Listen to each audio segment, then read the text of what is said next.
അസ്സലാമു അലൈക്കും വറഹ്മത്തുള്ളാഹി വബറകാത്തു. എല്ലാവർക്കും സുഖാണെന്ന് വിശ്വസിക്കുന്നു. ഇന്ന് അഖീദ എന്ന ടോപ്പിക്കുമായിട്ട് ബന്ധപ്പെട്ട് എന്ന പുസ്തകത്തിലെ 3-ാം ക്ലാസ്സിലെ അഖീദയാണ് നമ്മൾ ചർച്ച ചെയ്യാൻ വേണ്ടി പോകുന്നത്.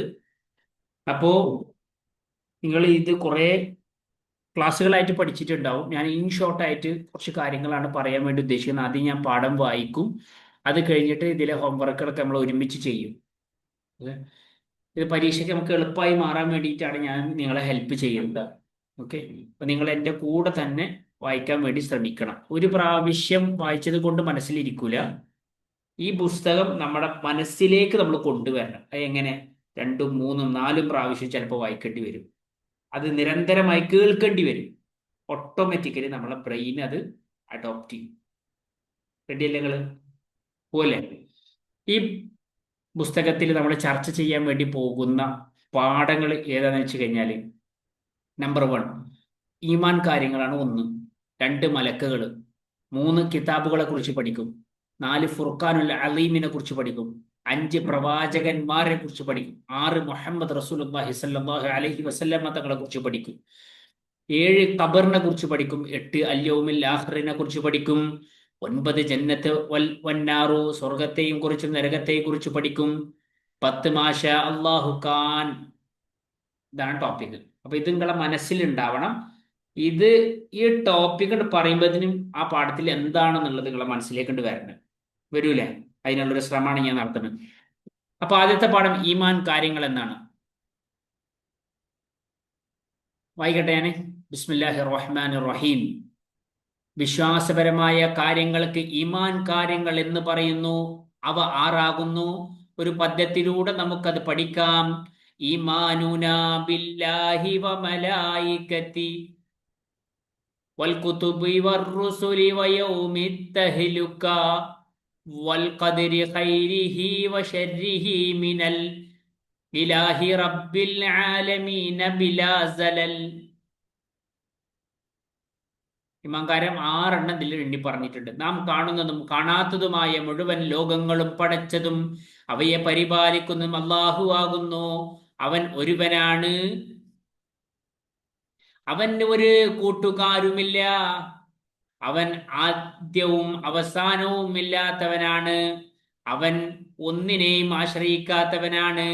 അവൻ എല്ലാം അറിയുന്നവനും കേൾക്കുന്നവനുമാണ്, കാണുന്നവനുമാണ്.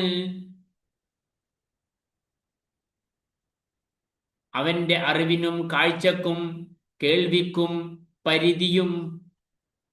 പരിമിതിയുമില്ല. നമുക്ക് അതിനെല്ലാം പരിധിയുണ്ട്. അവന് മാത്രമേ നാം ആരാധിക്കാവൂ. ആരാധനക്കർഹൻ സർവലോക രക്ഷിതാവായ അള്ളാഹു മാത്രമാണ്. ഇതാണ് ഈമാൻ കാര്യങ്ങളെ കുറിച്ച് പറയുന്ന സമയത്ത് മനസ്സിലാക്കേണ്ട ഈ പാഠത്തിലുള്ള കാര്യങ്ങൾ. ഇനി ഇത് നിങ്ങളെ മനസ്സിലേക്ക് നിങ്ങൾ കൊണ്ടുവരണം. നിരന്തരമായിട്ട് വായിക്കണം. ശേഷമാണ് ഇതിലെ ഹോംവർക്ക് എഴുതേണ്ടത്. 1-ാമത്തെ ചോദ്യം എന്താ? ഉത്തരം എഴുതാം. അള്ളാഹുവിന്റെ വിശേഷണങ്ങളിൽ നിന്ന് 3 പറയുക. എന്താണ് അള്ളാഹുവിന്റെ വിശേഷണം? ഇതാ,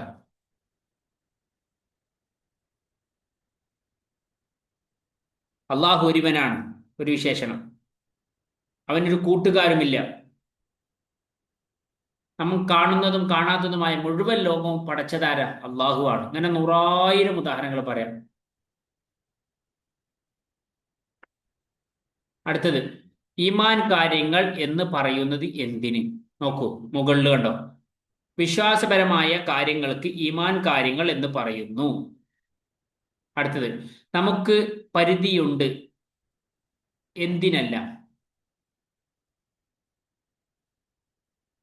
നമ്മളെ അറിവിനും കാഴ്ചക്കും നമുക്ക് പരിധിയുണ്ട്. ഉണ്ടോ ഇല്ലേ? നമുക്ക് ഒരു പരിധിക്കപ്പുറം കാണാൻ പറ്റുമോ? ഒരു പരിധിക്കപ്പുറം അറിവുണ്ടോ നമുക്ക്? ഇല്ല. ഒരു മേഖല തന്നെ നമുക്ക് അറിവ് പരിമിതിയാണ്. അടുത്തത് പൂരിപ്പിക്കാനാണ്.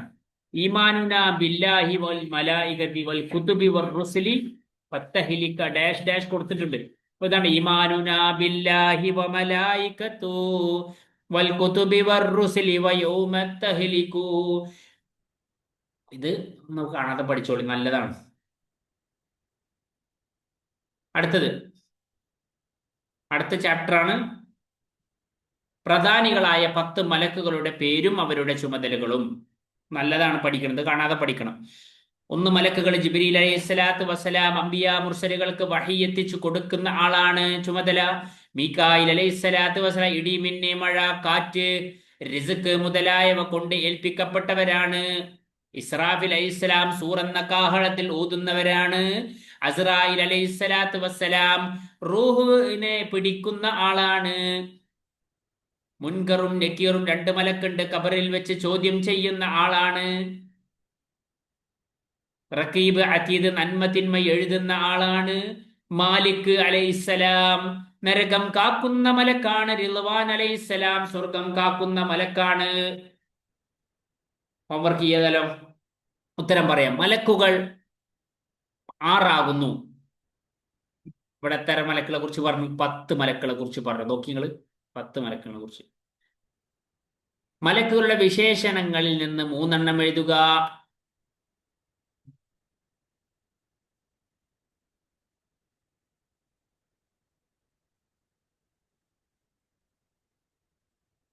മലക്കുകൾക്ക് എന്താ വിശേഷം? അവർക്ക് ഭക്ഷണം കഴിക്കേണ്ട ആവശ്യമില്ല,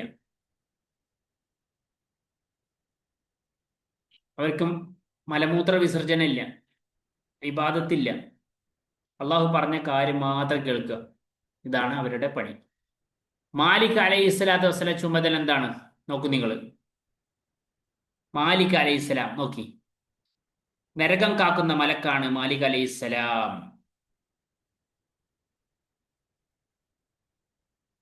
അടുത്തത് നമുക്ക് പാട്ട് ആസ്വദിക്കാം. തഫ്സീലു അശ്രിം മിൻഹു ജിബ്രീലു മികാലു ഇസ്റാഫീലു അസ്റായീലു മുൻകർ നകീറും വറഖീബും വകദാ അതീദു മാലികുൻ വറിളവാനുൻ ഖുദാ. ഈ പാട്ടും കാണാതെ പഠിക്കണം, നല്ലതാണ്. അടുത്തത് വരച്ച് പൂരിപ്പിക്കണം. ഒരാളുടെ ഉത്തരവാദിത്തം പറയുന്നു, ആ മലക്കിനെ പരിചയപ്പെടുത്തുന്നു. ജിബ്രീൽ അലൈഹിസ്സലാം എന്ന് കേൾക്കുന്ന സമയത്ത് എന്താണ് ഓർമ്മ വരുന്നത്? വഹി എത്തിക്കുന്ന മലക്കിന്റെ പേരാണ് ജിബ്രീൽ അലൈഹിസ്സലാം. മുൻകർ എന്ന് കേൾക്കുന്ന സമയത്ത് എന്താണ് ഓർമ്മ വരുന്നത് നിങ്ങൾക്ക്? ഖബറിൽ ചോദ്യം ചെയ്യുന്ന ആളുടെ പേരാണ് മുൻകർ. റിളുവാൻ എന്ന് കേൾക്കുന്ന സമയത്ത് മക്കൾക്ക് എന്താണ് ഓർമ്മ വരുന്നത്? സ്വർഗം കാക്കുന്ന മലക്കിന്റെ പേരാണ്. ഇസ്രാഫീൽ അലൈഹിസ്സലാം എന്ന് കേൾക്കുമ്പോ സൂറെന്ന കാഹളത്തിൽ ഊതുന്ന ആളുടെ പേരാണ്. അപ്പൊ 2 പാഠം നമ്മൾ കഴിഞ്ഞു. ഇനി 3ാമത്തെ പാഠത്തിലേക്ക് പോവാം. നിങ്ങൾ പോസ് ചെയ്തിട്ട് വേണം കേൾക്കാൻ കേട്ടോ. 3ാമത്തെ പാഠത്തിന്റെ പേരാണ് കിതാബുകൾ. മനുഷ്യരായ നാം ഉത്തമരായ സൃഷ്ടികളാണല്ലോ. മനുഷ്യരായ നാം ഉത്തമരായ സൃഷ്ടികളാണല്ലോ. നമ്മുടെ ജീവിതത്തിന് ഒരു ലക്ഷ്യമുണ്ട്, ഇഹപര ജീവിതമാണ്. അത് കരഗതമാക്കാൻ ജീവിതത്തിൽ ചില നിയമങ്ങളും ചിട്ടകളും നമ്മൾ പാലിക്കണം. അവ നിർമ്മിച്ചു നൽകാൻ അധികാരമുള്ളത് സൃഷ്ടാവായ അള്ളാഹുവിന് മാത്രമാണല്ലോ. അള്ളാഹു മനുഷ്യർക്ക് നൽകുന്ന നിയമ നിർദ്ദേശങ്ങൾ അടങ്ങിയ ഗ്രന്ഥമാണ് അവന്റെ കിതാബുകള്. അവയെല്ലാം അള്ളാഹുവിന്റെ കലാമാണെന്ന് നാം വിശ്വസിക്കണം. പ്രവാചകരിൽ കൂടിയാണ് അവ ലഭിക്കുക. അതിന്റെ വിശദീകരണം നൽകിയതും അവരാണ്. 4 കിതാബുകളും 100 ഏടുകളുമാണ് അള്ളാഹു ഇറക്കിയത്.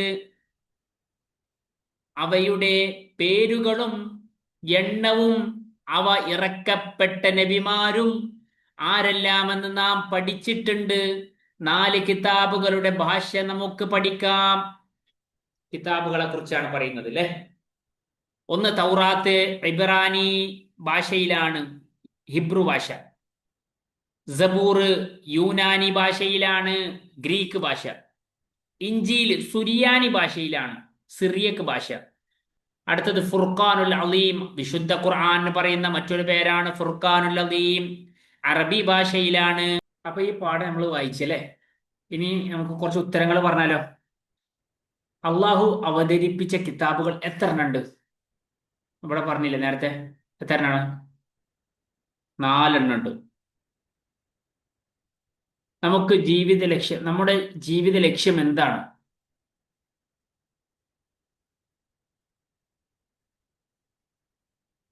ഇവിടെ പറയണ്ടേ, ഇഹപര വിജയമാണ് നമ്മുടെ ജീവിതത്തിന്റെ ലക്ഷ്യം.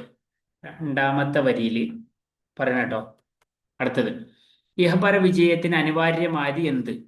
ഇവിടെ പറയുന്നു 3ാമത്തെ വരിയിൽ തന്നെ ചില നിയമങ്ങളും ചിട്ടകളും നമ്മൾ പാലിക്കണം. കറക്റ്റാണോ? എഴുതിക്കൊള്ളിട്ട. ഇനി നമ്മൾ കണ്ടെത്തണം, ആ ആദ നബിക്ക് ഇറക്കപ്പെട്ട ഏടുകൾ എത്ര? 10.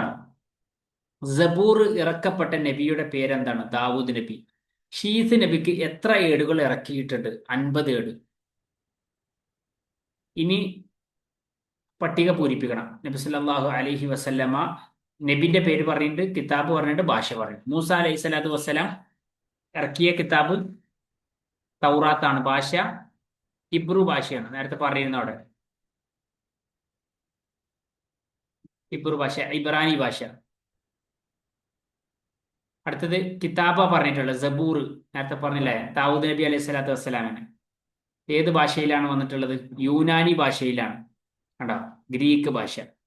അടുത്തത് സുരിയാനി എന്നേ ഉള്ളൂ, ഭാഷ മാത്രമേ ഉള്ളൂ സുരിയാനി. അത് ആർക്കാണ്? ഈസാ നബിക്കാണ് വന്നിട്ടുള്ളത്. ആ കിതാബിന്റെ പേരെന്താ? ഇഞ്ചീല്. എഴുതിക്കൊള്ളിട്ടോ. അടുത്തത് മുഹമ്മദ് നബി സല്ലല്ലാഹു അലൈഹി വസല്ലം. കിതാബ് ഏതാ? ഫുർഖാനുൽ അദീം, അഥവാ ഖുർആന്റെ മറ്റൊരു പേരാണ്. ഏത് ഭാഷയാണ്? അറബിയിലാണ്. ആണല്ലോ. ഇനി നമുക്ക് ഫുർഖാനുൽ അദീമിനെ കുറിച്ച് പഠിക്കാം. ഖുർആനെ കുറിച്ച് പഠിക്കാം. 4ാമത്തെ പാഠം, അള്ളാഹു ഇറക്കിയ വേദഗ്രന്ഥങ്ങളിൽ ഏറ്റവും ശ്രേഷ്ഠമായത് പരിശുദ്ധ ഖുർആനാകുന്നു. അത് നമ്മുടെ നബി സല്ലല്ലാഹു അലൈഹി വസല്ലമ തങ്ങൾക്കാണ് ഇറക്കപ്പെട്ടത്. 23 വർഷം കൊണ്ടാണ് അതിന്റെ അവതരണം പൂർത്തിയാക്കിയത്. ലോകാവസാനം വരെയുള്ള മുഴുവൻ ജനതക്കും മാർഗനിർദ്ദേശമാണത്. മറ്റു കിതാബുകളെല്ലാം ചില പ്രത്യേക ജനതക്കും കാലത്തും വേണ്ടി മാത്രം ഇറക്കപ്പെട്ടതാണ്. അവ ഇറക്കപ്പെട്ട പ്രവാചകന്മാർക്ക് ശേഷം അവരുടെ ജനത അവയിൽ തന്നെ പല മാറ്റങ്ങളും തിരുത്തലുകളും നടത്തിയിട്ടുണ്ട്. എന്നാൽ പരിശുദ്ധ ഖുർആനിൽ ഒരു മാറ്റവും വരുത്താൻ ഒരാൾക്കും കഴിഞ്ഞിട്ടില്ല. ഖുർആന്റെ വാക്ക് കേൾക്കൂ, ഇന്നാ നഹ്നു നസ്സൽന ദിക്റ വ ഇന്നാ ലഹു ലഹാഫിളൂൻ. നിശ്ചയം പരിശുദ്ധ ഖുർആൻ നാമാണ് ഇറക്കിയത്, അതിനെ നാം സംരക്ഷിക്കുക തന്നെ ചെയ്യും. ഖുർആൻ അവതരിപ്പിക്കപ്പെട്ടതോടെ മറ്റുള്ളവയെല്ലാം ദുർബലപ്പെടുകയും ചെയ്തു. ഖുർആനിനെ നാം ബഹുമാനിക്കണം. അതിന്റെ മീതെ ഒന്നും വെക്കാൻ പാടില്ല. ശുദ്ധി കൂടാതെ അതിനെ തൊടാനോ ചുമക്കാനോ പാടില്ല. അതിന്റെ നേരെ കാൽ നീട്ടാനോ വൃത്തിയില്ലാത്ത സ്ഥലത്ത് വെക്കാനോ പാടില്ല. നോട്ട് ദ പോയിന്റ് മക്കളെ. അടുത്തത്, നിയമാനുസൃതമല്ലാതെ അതിനെ ഓതാനും പാടില്ല. നാം അത് പാരായണം ചെയ്യുകയും അതിന്റെ വിധിവിലക്കുകൾ അനുസരിച്ചു മാത്രം ജീവിക്കുകയും ചെയ്യണം. അള്ളാഹു അതിന് തൗഫീക്ക് ചെയ്യട്ടെ. ആമീൻ. ഓക്കെ, നിങ്ങൾ ഇനിയും വായിക്കണം, എന്നിട്ട് വേണം തദ്രീബ് ചെയ്യാൻ. അപ്പൊ തദ്രീബിലേക്ക് പോവാം. നമുക്ക് ഏറ്റവും ശ്രേഷ്ഠമായ കിതാബിന്റെ പേരേതാണ്? അൽ ഫുർഖാനുൽ അദീം, വിശുദ്ധ ഖുർആൻ. ഖുർആൻ അവതരണം പൂർത്തിയായത് എത്ര വർഷം കൊണ്ടാണ്? 23 വർഷം കൊണ്ട്. ഖുർആൻ മാർഗനിർദ്ദേശമാണ്. ആർക്ക്? പറയുന്നുണ്ട്,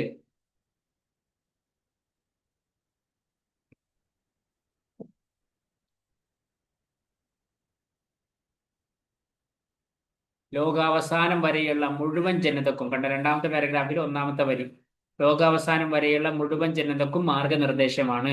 അടുത്ത ചോദ്യം, ഖുർആൻ മാർഗനിർദ്ദേശമാണ് ആർക്ക്? അത് ചോദിച്ചു.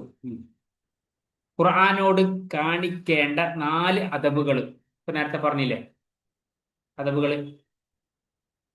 ഖുർആനിനെ നാം ബഹുമാനിക്കണം. അതിന്റെ മീതെ ഒന്നും നമ്മൾ വെക്കാൻ പാടില്ല, 1ാമത്തെ അദബ്. ശുദ്ധി കൂടാതെ അതിനെ തൊടാനോ ചുമക്കാനോ പാടില്ല, 2ാമത്തെ അദബ്. അതിന്റെ നേരെ കാല് നീട്ടാനോ വൃത്തിയില്ലാത്ത സ്ഥലത്ത് വെക്കാനോ പാടില്ല, 4 അദബായി. ഓക്കെ, ഇനി പൂരിപ്പിച്ച് സാരം എഴുതണം. ഇന്നാ നഹ്നു ഡാഷ് ലഹാഫിദൂൻ. നോക്കി, ഇന്നാ നഹ്നു നസ്സൽന ദിക്റ വ ഇന്നാ ലഹു ലഹാഫിദൂൻ. നിശ്ചയം പരിശുദ്ധ ഖുർആൻ നാമാണ് ഇറക്കിയത്, അതിനെ നാം സംരക്ഷിക്കുക തന്നെ ചെയ്യും.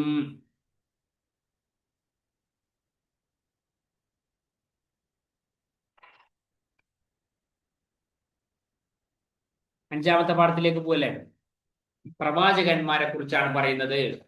അള്ളാഹുവിന്റെ പരിശുദ്ധ ദീനിനെ നിയമങ്ങൾ വഹി മുഖേന അറിയിക്കപ്പെട്ട സ്വതന്ത്രരായ പുരുഷന്മാരാണ് മനുഷ്യരിൽ നിന്നുള്ള പ്രവാചകന്മാർ. അൽഹംദുലില്ലാഹ്.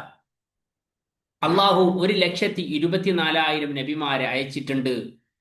അവരിൽ 313 പേർ മുർസലുകളാണ്. അവരിലെല്ലാം നാം വിശ്വസിക്കണം. നിയമനിർദ്ദേശങ്ങൾ ജനങ്ങൾക്ക് എത്തിച്ചു കൊടുക്കാൻ കൽപ്പിക്കപ്പെട്ടവരാണ് മുർസലുകൾ എന്ന് പറയുന്നത്. അവരിൽ ചിലർക്ക് അള്ളാഹു കിതാബുകളും ചിലർക്ക് ഏടുകളും അള്ളാഹു നൽകിയിട്ടുണ്ട്. പ്രവാചകന്മാർ സത്യം മാത്രം പറയുന്നവരും വിശ്വസ്തരും ബുദ്ധികൂർമ്മത ഉള്ളവരുമാണ്.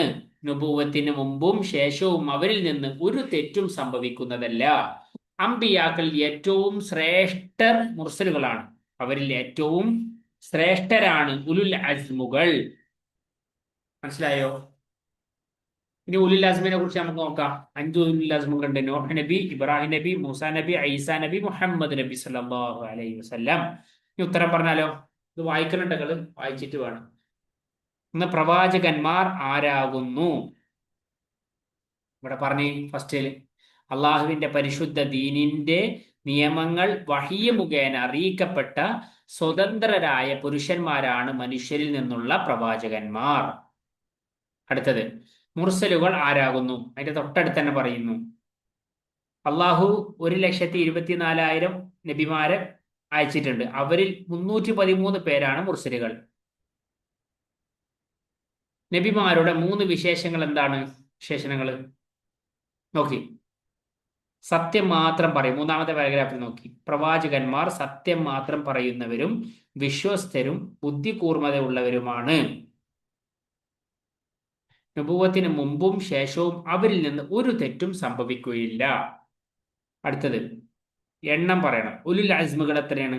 5. അമ്പിയാക്കൾ എത്രയാണ്? 1,24,000. മുർസലീങ്ങൾ എത്രയാണ്? 313.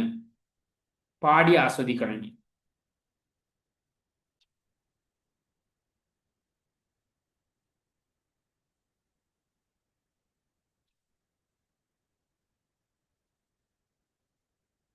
പാടി ആസ്വദിച്ചാലോ? നൂഹൻ വ ഇബ്രാഹീമു മൂസ കലീമുഹു ഫഈസാ വ ത്വാഹ ഹും ഉലുൽ അസ്മി ഫഅലമീ.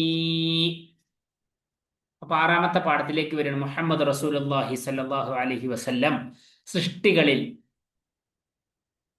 അത്യുന്നതൻ ആരാണെന്നറിയാമോ?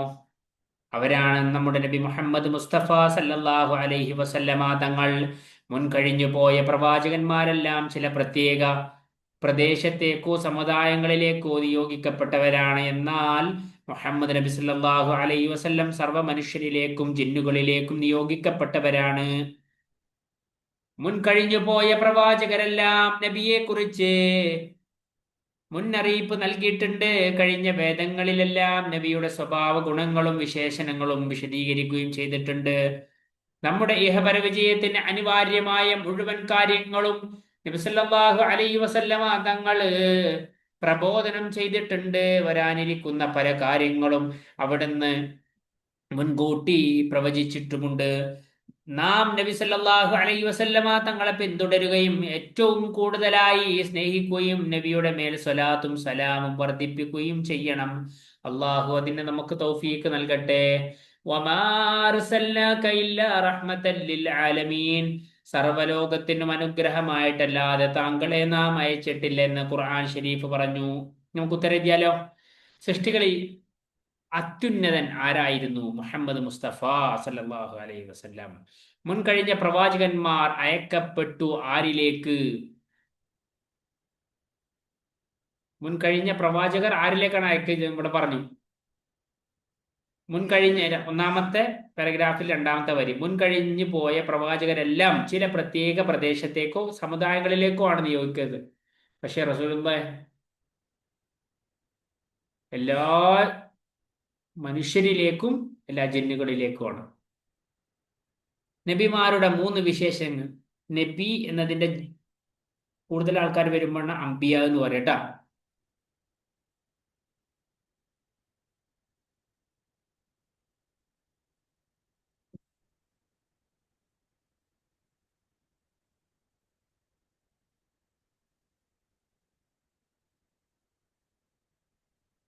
മുൻകഴിഞ്ഞ പ്രവാചകർ അയക്കപ്പെട്ട ആരിലേക്ക്? പിന്നെ സർവരിലേക്കും അയക്കപ്പെട്ട പ്രവാചകർ ആരാണ്? എല്ലാവരിലേക്കും മുഹമ്മദ് മുസ്തഫ സല്ലല്ലാഹു അലൈഹി വസല്ലം. നബിയുടെ വരവിനെ കുറിച്ച് മുന്നറിയിപ്പ് നൽകിയത് ആരാണ്? മുൻകഴിഞ്ഞു പോയ രണ്ടാമത്തെ പാരഗ്രാഫിൽ നോക്കി, രണ്ടാമത്തെ വരി. മുൻകഴിഞ്ഞു പോയ പ്രവാചകരെല്ലാം നബിയെ കുറിച്ച് മുന്നറിയിപ്പ് നൽകിയിട്ടുണ്ട്.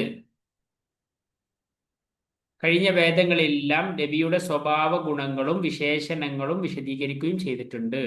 ഓക്കെ, പൂരിപ്പിക്കണം. സർവലോകത്തിനും ഡാഷ് നാം അയച്ചിട്ടുണ്ട്. നോക്കി, ഇവിടെ ബ്രാക്കറ്റ് കണ്ടോ? സർവലോകത്തിനും അനുഗ്രഹമായിട്ടല്ലാതെ താങ്കളെ നാം അയച്ചിട്ടില്ല. വരാനിരിക്കുന്ന ഡാഷ് അവിടുന്ന് മുൻകൂട്ടി പ്രവചിച്ചിട്ടുണ്ട്. നോക്കി, ഇവിടെ പറഞ്ഞിട്ടുണ്ട്. കണ്ട മൂന്നാമത്തെ പാരഗ്രാഫിൽ ലാസ്റ്റത്തെ സെക്കൻഡ് ലാസ്റ്റ് വരി, വരാനിരിക്കുന്ന പല കാര്യങ്ങളും അവിടുന്ന് മുൻകൂട്ടി പ്രവചിച്ചിട്ടുണ്ട്. അതാണ് അവിടെ ഉത്തരം. വരാനിരിക്കുന്ന കാര്യങ്ങൾ, മുഴുവൻ കാര്യങ്ങളും. ഇനി ഖബറിനെ കുറിച്ചാണ് ഏഴാമത്തെ പാഠം. മരണം എന്നത് നശിക്കലല്ല, അത് ഒരു ജീവിതത്തിൽ നിന്ന് മറ്റൊരു ജീവിതത്തിലേക്ക് മാറലാണ്. മരണത്തിന് ശേഷമാണ് ശാശ്വതമായ ജീവിതം ഇരിക്കുന്നത്. ഖബർ ഒന്നുകിൽ സ്വർഗത്തോപ്പായിരിക്കണം, അല്ലെങ്കിൽ നരകക്കുണ്ടാരമായിരിക്കും. ഒരു മയ്യത്ത് മറമാടിക്കഴിഞ്ഞാൽ മുൻകർ നക്കീർ അലൈഹിസ്സലാത്തു വസ്സലാം എന്ന രണ്ട് മലക്കുകൾ അവനോട് പല കാര്യങ്ങളും ചോദിക്കും. ശരിയായ ഉത്തരം പറഞ്ഞാൽ അവരുടെ ഖബർ സ്വർഗത്തോപ്പായിരിക്കും. ഉത്തരം പറയാതിരുന്നാൽ അവരുടെ ഖബർ നരകക്കുണ്ടാരമായിരിക്കും. ഖബർ ജീവിതം, മഹ്ശർ, മീസാൻ, സിറാത്ത്, സ്വർഗം, നരകം മുതലായവയിൽ എല്ലാം നാം വിശ്വസിക്കണം. ഇതിലെല്ലാം പരലോക വിശ്വാസത്തിൽപ്പെട്ടതാണ്. ഉത്തരം എഴുതിയാലോ? നിങ്ങൾക്ക് മനസ്സിലായ? സിമ്പിളാട്ടാ. എന്താണ് മരണം എന്നുള്ളത് ഇവിടെ പറയുന്നുണ്ട്. മരണം എന്ന് നശിക്കലല്ല, ഒരു ജീവിതത്തിൽ നിന്ന് മറ്റൊരു ജീവിതത്തിലേക്ക് മാറലാണ് മരണം. അടുത്ത്, ശാശ്വതമായ ജീവിതം എന്താണ്? ശാശ്വതമായ ജീവിതമാണ് മരണത്തിന് ശേഷമുള്ളതാണ് ശാശ്വതമായ ജീവിതം. അടുത്തത്, മയ്യത്തിനെ മറമാടിയ ശേഷം എന്തു സംഭവിക്കും? രണ്ടാമത്തെ പാരഗ്രാഫ്, ഒരു മയ്യത്ത് മറമാടി കഴിഞ്ഞാൽ മുൻകർ നക്കീർ അലൈഹിസ്സലാത്തു വസ്സലാം എന്ന രണ്ട് മലക്കുകൾ അവനോട് പല കാര്യങ്ങളും ചോദിക്കും. ഇതാണ് ഉത്തരം. ഖബർ സ്വർഗത്തോപ്പാകും ആർക്ക്? നോക്ക്, ശരിയായ ഉത്തരം പറഞ്ഞാൽ, രണ്ടാമത്തെ പാരഗ്രാഫിൽ ശരിയായ ഉത്തരം പറഞ്ഞാൽ അവരുടെ ഖബർ സ്വർഗത്തോപ്പായിരിക്കും. ഇനി വ്യക്തമാക്കണം. പരലോക വിശ്വാസത്തിൽ പെട്ട 6 കാര്യങ്ങൾ എന്താണ്? നോക്ക്, മൂന്നാമത്തെ പാരഗ്രാഫിൽ രണ്ടാമത്തെ വരി, മഹ്ശർ, മീസാന്, സിറാത്ത്, സ്വർഗം, നരകം. ഇതൊക്കെ എഴുതിക്കൊള്ളിട്ട് മക്കള്. പോസ് ചെയ്ത് എഴുതിക്കോളി. അടുത്തതാണ് അൽയൗമിൽ ആഖിരി, അന്ത്യനാള്. എട്ടാമത്തെ പാഠം. ഒരു നാള് ഈ ലോകവും അതിലുള്ളതും എല്ലാം നശിക്കും. ഇസ്രാഫിൽ അലൈഹിസ്സലാത്തു വസ്സലാം എന്ന മലക്ക് സൂർ എന്ന കാഹളത്തിൽ ഊതുമ്പോഴാണ് അത് സംഭവിക്കുക. അതിന് ശേഷമുള്ള ദിവസമാണ് അവസാന നാള്. പിന്നീട് 40 വർഷം കഴിഞ്ഞ് രണ്ടാമത് ഇസ്രാഫിൽ അലൈഹിസ്സലാത്തു വസ്സലാം സൂർ ഊതുകയും അപ്പോൾ എല്ലാവരും ഹയാത്താവുകയും ചെയ്യും. ശേഷം എല്ലാവരെയും ഒരേ സ്ഥലത്ത് അള്ളാഹു ഒരുമിച്ച് കൂട്ടും. ആ സ്ഥലത്തിന്റെ പേരാണ് മഹ്ശർ. മഹ്ശറിൽ വെച്ച് വിചാരണ നടത്തപ്പെടുകയും ഓരോരുത്തരോടും ഈ ലോകത്ത് വെച്ച് ചെയ്ത ചെറുതും വലുതുമായ മുഴുവൻ കാര്യങ്ങളും അവർക്ക് വെളിവാക്കപ്പെടുകയും ചെയ്യും. അമലുകളെല്ലാം മീസാൻ എന്ന തുലാസിൽ തൂക്കപ്പെടും. നന്മ കൂടിയവർക്ക് തക്ക പ്രതിഫലവും തിന്മ കൂടിയവർക്ക് അർഹമായ ശിക്ഷയും നൽകപ്പെടും. നന്മകൾ പ്രവചിച്ച്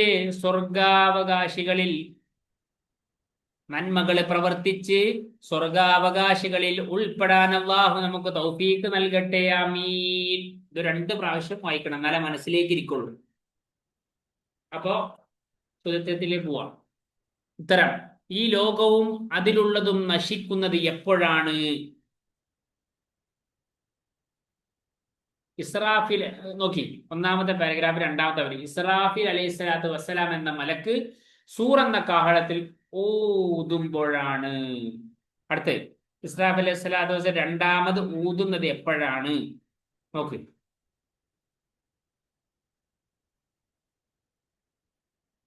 രണ്ടാമത്തെ പാരഗ്രാഫിൽ 40 വർഷം കഴിഞ്ഞ് രണ്ടാമതും ഇസ്രാഫിൽ അലൈഹി സ്വലാത്തു വസ്സലാം സൂറിൽ ഊതും, അപ്പോഴാണ് എല്ലാവരും ഹയാത്താവുക.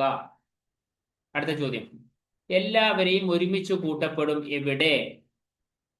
മൂന്നാമത്തെ പാരഗ്രാഫിൽ ഫസ്റ്റ് പറയുന്നുണ്ട് മഹ്ശറയിൽ വെച്ച് എല്ലാവരെയും ഒരുമിച്ച് കൂട്ടപ്പെടും.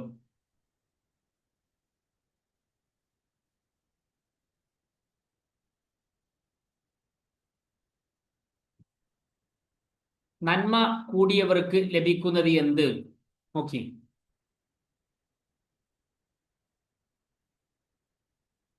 മൂന്നാമത്തെ പാരഗ്രാഫിൽ രണ്ടാമത്തെ വരെ, നന്മ കൂടിയവർക്ക് തക്ക പ്രതിഫലവും തിന്മ കൂടിയവർക്ക് അർഹമായ ശിക്ഷയും നൽകപ്പെടും. ഇനി പൂരിപ്പിക്കണം, പൂർത്തിയാക്കണം. മഹ്ശറയിൽ വെച്ച് ഡാഷ് നടത്തപ്പെടും. മഹ്ശറയിൽ വെച്ച് വിചാരണ നടത്തപ്പെടും. അമലുകൾ ഡാഷ് തൂക്കപ്പെടും. അമലുകളെല്ലാം മീസാൻ എന്ന തുലാസിൽ തൂക്കപ്പെടും. ചെറുതും വലുതുമായ ഡാഷ് വെളിവാക്കപ്പെടും. നോക്കി, അടിയിൽ പറയുന്നുണ്ട് രണ്ടാമത്തെ പാരഗ്രാഫിൽ രണ്ടാമത്തെ വരി, ചെറുതും വലുതുമായ മുഴുവൻ കാര്യങ്ങളും അവർക്ക് വെളിവാക്കപ്പെടും.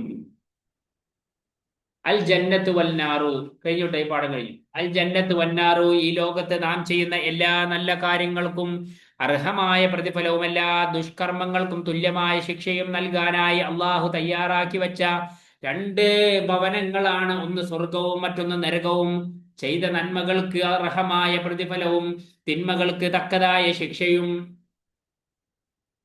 നൽകലാണ് നന്മകൾ അർഹമായ പ്രതിഫലം, തിന്മകൾക്ക് തക്കതായ ശിക്ഷയും നൽകാൻ ദുനിയാവിൽ വെച്ച് ഒരിക്കലും സാധ്യമല്ല. 100 പേരെ വധിച്ചവനും ഒരാളെ വധിച്ചവനും ഇവിടെ നിന്ന് നൽകുവാൻ പരമാവധി എന്താണ് കഴിയുക? അവനെ കൊല്ലുക എന്ന് മാത്രമാണ്. ഒരു കണ്ണും കാണാത്തതും ഒരു ചെവിയും കേൾക്കാത്തതും ഒരു മനസ്സിലും ഉദിക്കാത്തതുമായ അനുഗ്രഹങ്ങളാണ് അള്ളാഹു സ്വർഗത്തിൽ തയ്യാറാക്കി വെച്ചിട്ടുള്ളത്. അൽഹംദുലില്ലാഹ്.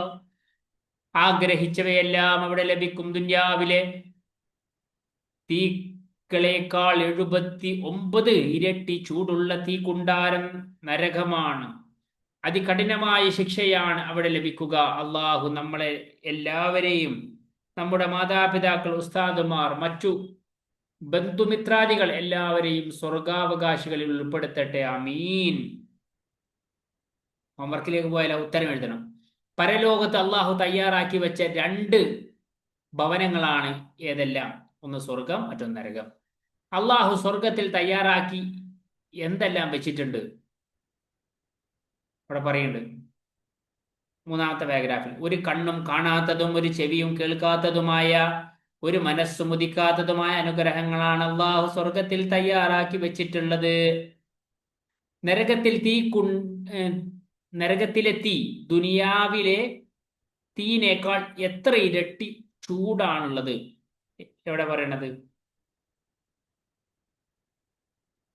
നോക്കി, മൂന്നാമത്തെ പാരഗ്രാഫിൽ 4ാമത്തെ വരി, ദുനിയാവിലെ തീയേക്കാൾ 79 ഇരട്ടി ചൂടുള്ള തീ കുണ്ടാണ് നരകം.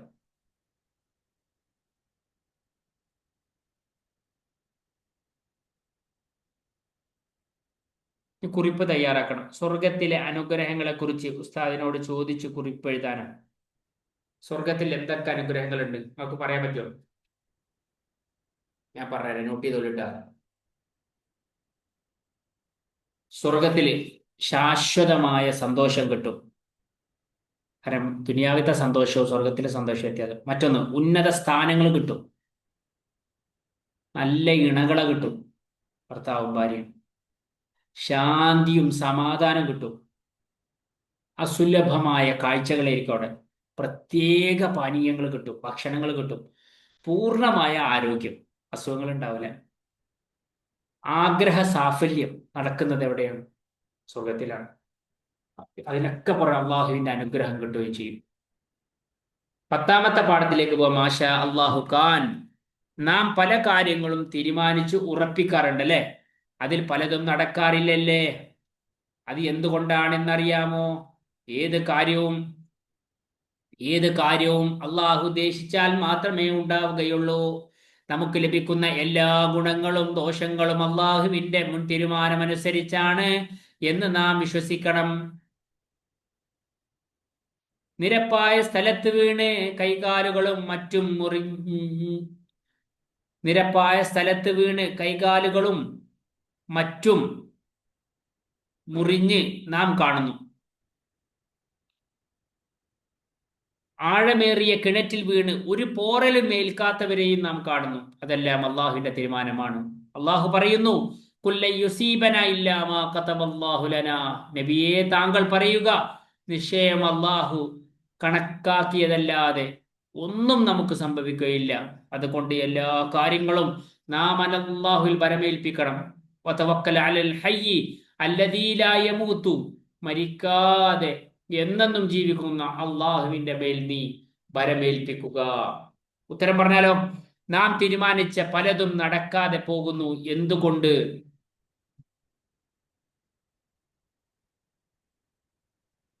അള്ളാഹു ഉദ്ദേശിക്കുന്ന സമയത്ത് മാത്രമാണ് അത് ഉണ്ടാവുകയുള്ളൂ. നാം വരമേൽപ്പിക്കണം. ആരെ നാം വരമേൽപ്പിക്കേണ്ടത്? ആരെയാണ്? അള്ളാഹുവിനെയാണ് വരമേൽപ്പിക്കേണ്ട. ലാസ്റ്റത്തെ വരി ഇനി പൂരിപ്പിക്കണം. കുല്ലൻ ഡാഷ് അല്ലാഹു ലന. നോക്കിയോടെ, കുല്ലൻ യുസീബന ഇല്ലാ മാ കതബല്ലാഹു ലന. നോക്കി കണ്ട, വതവക്കൽ ഡാഷ് ലാ യമൂതു. നോക്കി, വതവക്കൽ അലൽ ഹയ്യി അല്ലദീ ലാ യമൂതു. അപ്പോ എന്റെ മക്കൾ ഇത് വീണ്ടും വീണ്ടും കേൾക്കുക, വീണ്ടും വീണ്ടും വായിക്കുക, എന്നിട്ട് ആ ഹോംവർക്കുകളൊക്കെ കാണാതെ പഠിക്കുക, മനസ്സിലേക്ക് കയറ്റുക, ഇത് നിങ്ങളതാക്കി മാറ്റുക. എങ്കിൽ അടിപൊളിയായിട്ട് നിങ്ങൾക്ക് എന്ത് ചെയ്യാൻ പറ്റും? പരീക്ഷയ്ക്ക് മാർക്ക് കിട്ടും.